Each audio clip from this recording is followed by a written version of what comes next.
అప్పుడు కాదు ఇప్పుడు రండ్రా, ఇప్పుడు రండ్రా అన్నట్టుగా జనం అయితే కనుక, వైఎస్ఆర్సీపీ కార్యకర్తలు అయితే కనుక, అభిమానులు అయితే కనుక తండోపు తండాలుగా వెళ్తున్నారండి. ఎక్కడికో చెప్పండిరా, ఏదైతే తాలిబాన్ల తరహాలో గోండాల మాదిరిగా వ్యవహరించి హిందూపురం వైఎస్ఆర్సీపీ కార్యాలయం పైన దాడి చేశారు చూశారు, ఆ దాడి చేసిన సంఘటన ఏదైతే ఉందో ఆ ఘటన కాడికి వెళ్తున్నారు. మొత్తం వైఎస్ఆర్సీపీ నాయకులు కావచ్చు, కార్యకర్తలు కావచ్చు, అభిమానులు కావచ్చు, వేలాదిగా తరలి వెళ్తున్నారు అక్కడికి. ఆ దెబ్బతోటి వెంటనే పోలీసులు అందరూ రోడ్ల మీదకి వచ్చి వెళ్లే వాళ్ళని అడ్డగించి మరీ ఆపేస్తున్నారు అక్కడ. కాబట్టి దీని గురించే మాట్లాడబోతున్నాం. అప్పుడు కాదురా ఇప్పుడు రండ్రా అన్నట్టుగా కొన్ని సంకేతాలు అయితే కనుక విసురుతున్నారు వైసీపీ నాయకులు. ఫస్ట్ అయితే కనుక లైక్ చేసి చెప్తాను. లైక్ చేస్తే ఇన్ఫర్మేషన్ ఎక్కువ మంది చేరువుతుంది. లైక్ చేయటం వల్ల ఏంటి నాకు కూడా మోటివేషన్ ఉంటుంది, అది మీ బాధ్యత చెప్తాను. కొత్తగా మన ఛానల్ చూస్తే పక్కాగా సబ్స్క్రైబ్ చేయండి. మీ అమూల్యమైన అభిప్రాయాన్ని కామెంట్ రూపంలో తెలియజేయండి. ఏంటి ఏదైతే హిందూపురం వైసీపీ ఇన్ఛార్జి దీపిక భర్త ఎవరైతే వేణురెడ్డి గారు ఉన్నారో ఆయన చేసిన కొన్ని వ్యాఖ్యల వల్ల, ఆయన చేసిన వ్యాఖ్యలు నచ్చక ఏంటి ఒక గోండాల మాదిరిగా వెళ్ళి వైఎస్ఆర్సీపీ కార్యాలయాన్ని మొత్తం ధ్వంసం చేసేశారు. కాబట్టి ఎవరో ఇద్దరో ముగ్గురో ఉన్నారంతే తప్ప ఆ సమయంలో ఎవరో లేరు. ఉన్న వాళ్ళ మీద దౌర్జన్యంగా దాడి చేసి ఒక ఇద్దరిని కొట్టడం, ఇద్దరిని గాయపరచడం, ఏంటి మిగిలిన వాళ్ళ మీద దురుము ప్రదర్శించడం చేశారు వాస్తవంగా అయితే కనుక. కాకపోతే అప్పుడు కాదు కదా ఇప్పుడు అన్నట్టుగా ఇంక అంతమంది జనం వెళ్తా ఉంటే అసలు చాలా ఒక రకంగా ఉద్రిక్త వాతావరణం నెలకొందని చెప్పాలా. ఆ పరిసర ప్రాంతాల్లో ఎవరైతే అది ఈ ఘటన చేశారో ఆ గోండాలు అన్నారు, ఎవరన్నారు మొత్తానికి, అలాంటి వాళ్ళు ఎవరు కూడా ఆ పరిసర ప్రాంతాలకి వెళ్ళకుండా ఉంటే మంచిగా అనిపించింది నాకు ఆ జనం చూసిన తర్వాత.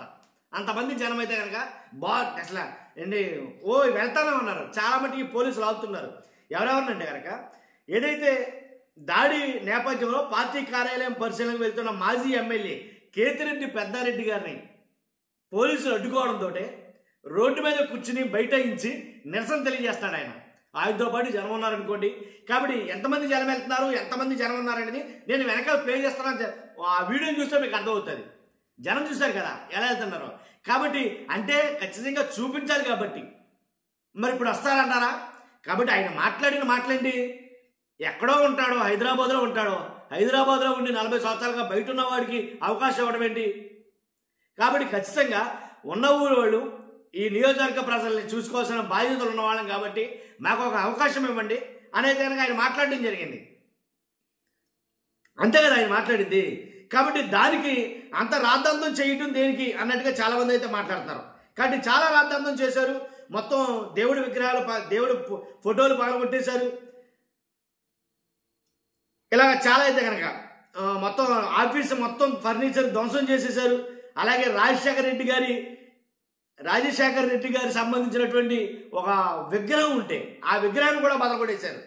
కాబట్టి ఇంతమంది అదే కనుక ఇప్పుడుంటే కనుక అదే సిచ్యువేషన్ ఇప్పుడుంటే కనుక ఏంటి పరిస్థితి. కాబట్టి ఇప్పుడు వస్తారా అన్నట్టుగా వాళ్ళు మాట్లాడటమే జరుగుతుంది. ఒక్కసారి ఆయన ఏం మాట్లాడాడు విందాం.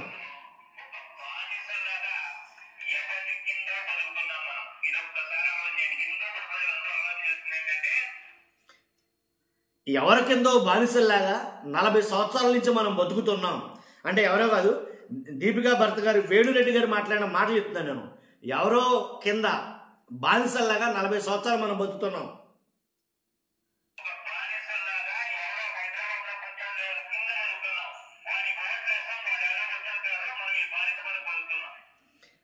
వాడు వీడు కూడా అన్నాడు అనుకోండి ఆయన అఫ్కోర్స్. కాకపోతే అతని కింద హైదరాబాద్లో ఉంటాడో, ఇక్కడికి సంబంధమే లేదు అసలు, ఈ నియోజకవర్గానికి సంబంధం లేదు, ఎక్కడ హైదరాబాద్లో ఉంటాడో, హైదరాబాద్లో ఉన్నవాడి కింద మనం బతుకుతున్నాం అని ఆయన మాట్లాడటం జరిగింది.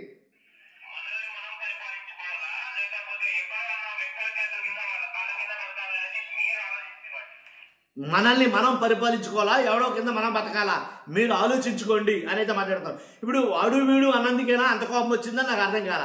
ఏదైతే జంగిల్ రాజు అన్నందుకైనా కోపం వచ్చింది నాకు అర్థం కాల. కాకపోతే ఎలాంటి వ్యాఖ్యలు బాలకృష్ణ గారు ఇప్పుడు ఎవరి మీద చేయలేదా? ఇప్పుడు మన అసెంబ్లీలో చేసినటువంటి వ్యాఖ్యలు ఏంటి?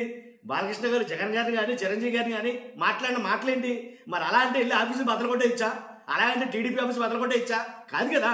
కానీ సంయమనం అనేది ఖచ్చితంగా ఉంటుంది. ఆ మాటకి మాట సమాధానం చెప్పాలంతే.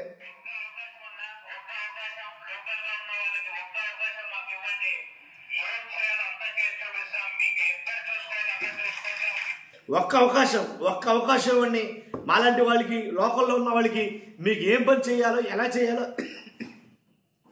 మేము చూపిస్తాం అని అయితే మాట్లాడటం జరిగింది. కాబట్టి ఖచ్చితంగా హిందూపురంలో ఈ సంఘటన మొత్తం రాష్ట్రం మొత్తం కూడా, హిందూపురంలో జరిగిన ఈ సంఘటన రాష్ట్రం మొత్తం కూడా కలిసివేసిందని చెప్పాలా. ఎందుకంటే ఈ విషయంలో చాలా మటుకి చాలా దారుణం. అసలు జగన్ గారే, అర్థమైందా, జగన్ గారే హిందూపురం వస్తే గనక పరిస్థితి ఎలా ఉంటుందో ఒక్కసారి మీరు ఊహించుకోండి. 1 సెకండ్. జగన్ గారే హిందూపురం వస్తే ఎలా ఉంటుందో ఒకసారి ఆలోచించండి. మనం మామూలుగా ఉండదు ఇక. కాబట్టి ఏం జరుగుతుందో ఒకసారి ఆలోచించండి. మనం మామూలుగా ఉండదు.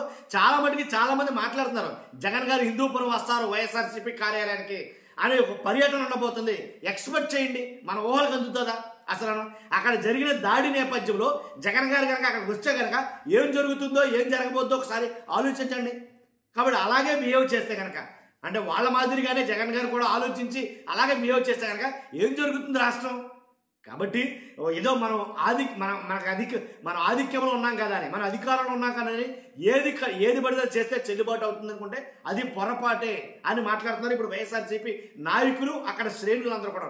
చాలా మంది భారీగా తరలి వచ్చారు అక్కడికైతే జరగదు. ఆ విషయం చెప్పాలని నేను వీడియో చేస్తున్నాను. కాబట్టి పోలీసులు అడ్డగించిన సరే చాలా మంది అక్కడికి వస్తున్నారు. చూస్తున్నాం మీరు అందరూ కూడా. ఆ దాడి జరిగిన సంఘటన అది కరెక్టేనా? అలా చేయొచ్చా? అది మంచా చెడా? మీ అభిప్రాయం కూడా కామెంట్ రూపంలో తెలియజేయండి. ఫస్ట్ అయితే లైక్ చేయండి. Thank you very much.